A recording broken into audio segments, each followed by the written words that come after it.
One day I was making breakfast and I collapsed and I hit the floor. And I was in extreme pain, felt like a bomb went off, didn't really know where I was, couldn't really talk, you know. It was a lifeline. Like, I created Let Us Evolve to save my life. You know, I've been doing this since 2010, and there's not a day where it doesn't fascinate me the way that it works, that there's fish inside and they're fertilizing the plants and the plants are growing, and we've added worms to the system and those worms are breaking down the nutrients and releasing more nutrients to the plants. I mean, it's just this full ecosystem, and I didn't create that. All I did was repackage it, you know, that's nature. And it just, to me, that has ignited a fire that hasn't burned out in over a decade, you know? It all started in 2009. I was working too much, chasing the American dream, as they call it. And I was young and thought I was invincible. I wasn't sleeping much and just working around the clock. And one morning I got up and was cooking breakfast and I collapsed and I hit the floor. I was in extreme pain, felt like a bomb went off, didn't really know where I was, couldn't really talk, you know.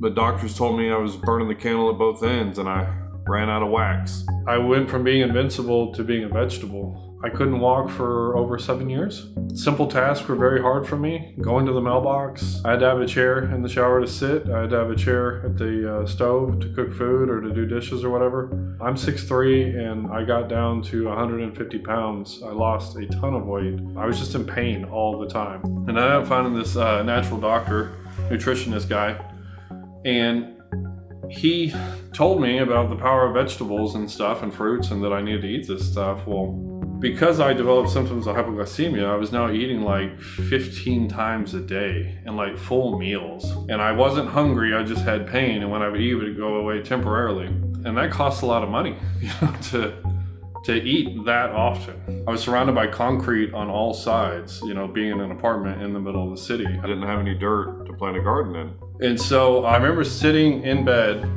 and there was a notepad next to my bed on the nightstand.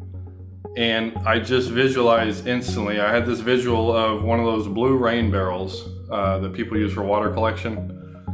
And I had an idea of putting a pump in the bottom of that and having half of that be the water underneath with the fish inside. And then having a pipe go straight up from it and then have a sprinkler at the top of that pipe. And that sprinkler would spray, and then the plants would actually be drilled into the walls, like they'd go through the walls and the roots would dangle, and so that water would spray down those roots. And now I gotta build the thing, even though like I'm disabled, right? And I kid you not, I had a 2-bedroom apartment, and like, I would literally like crawl into the other bedroom and like glue parts together, and it would take me weeks to build these first initial prototypes. You know, it just took a long time. I remember like I had strawberries and peppers, and none of my plants were fruiting. And I started reading on the internet. I called some hydroponic stores and stuff, and they said, well, when you're indoors, you don't have any bees. So it's like I became the bee.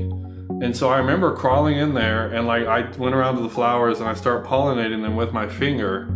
And like in the next day or two, like there'd be little fruits start popping up, and now I started having strawberries and peppers start coming in.